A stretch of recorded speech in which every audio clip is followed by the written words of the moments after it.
Big preparations for all that rain is next in our Big 7 tonight. That's true in communities around our area that have already been hit so hard in recent months by Mother Nature, like Cocke County, where Helene's remnants wreaked havoc. And while the emergency management agency there does not expect another Helene-like event, they are treating preparations right now as if there will be.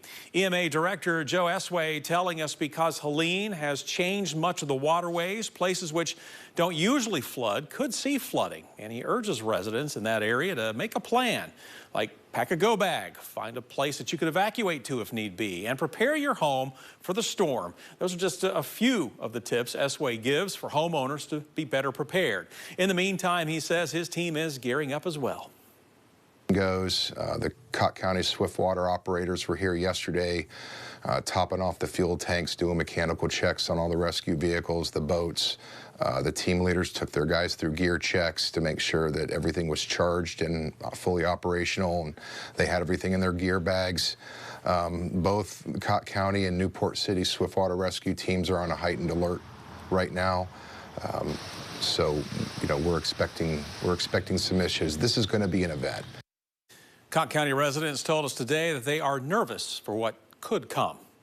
Well, WAT6 is proud to partner with B97.5, Knoxville Wholesale Furniture, and Samaritan's Purse to help raise funds for victims of Hurricane Helene.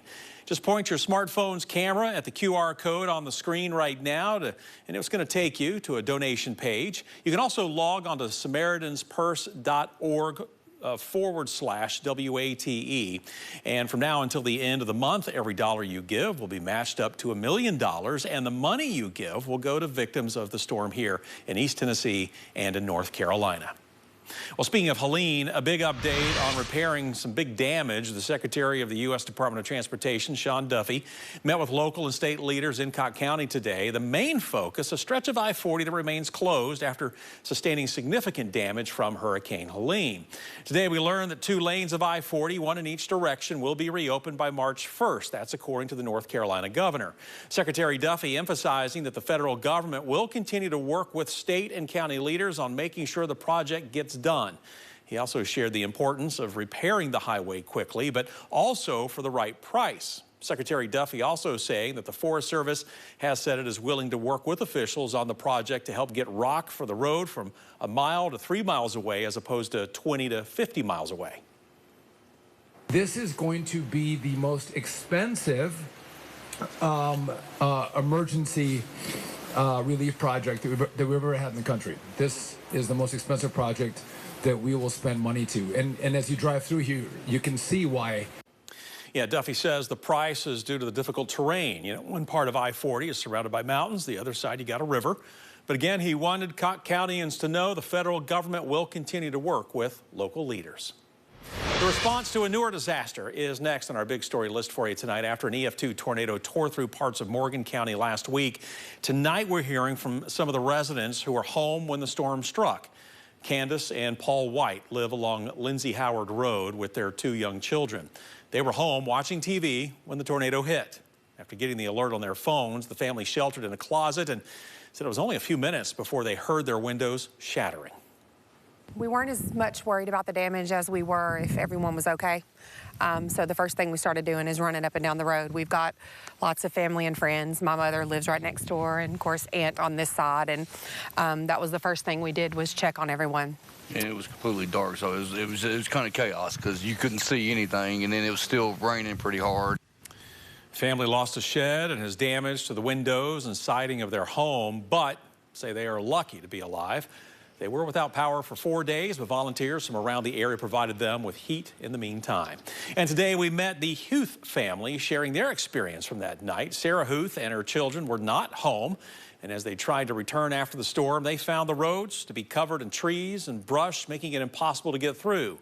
Now, Sarah's husband was at the house. He was having to cut through everything with clippers from the other side.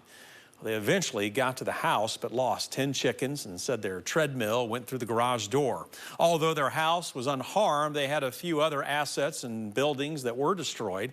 Huth said she didn't have phone service or internet until last night. It was off from Thursday night till last night, so that was kind of wild because I was like, I didn't know where the storm went. I didn't know who was affected. We were isolated kind of right here, so I kept asking people that came to volunteer. I'm like, telling me what's on the outside.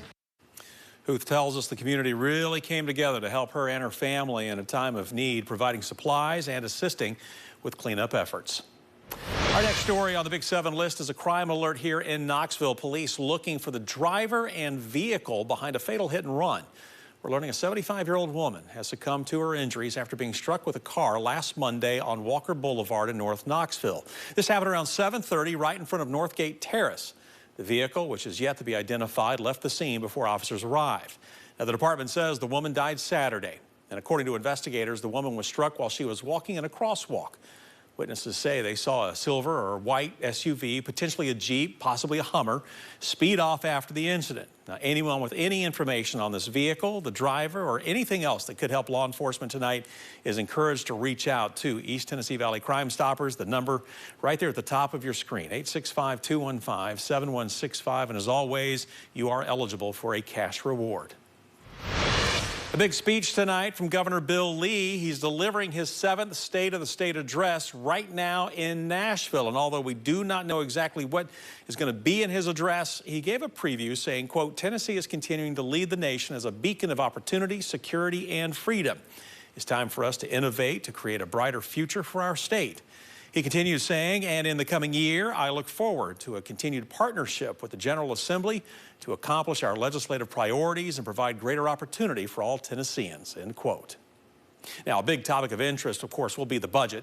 According to the Republican caucus, the state is seeing much slower revenue than expected. They say the dip in revenue is caused by unprecedented growth the past 2 years. While Governor Lee could have different plans for the budget than the Senate, the Republican caucus says their plan is to look for more ways to cut taxes for Tennesseans. A bipartisan bill has already been introduced to eliminate the state's grocery tax. And in last year's address, the governor's big picture plan for Tennessee, of course, was education reform. In his 6 years as governor, he wanted a school voucher program, and just a few weeks ago, he got it through a special session.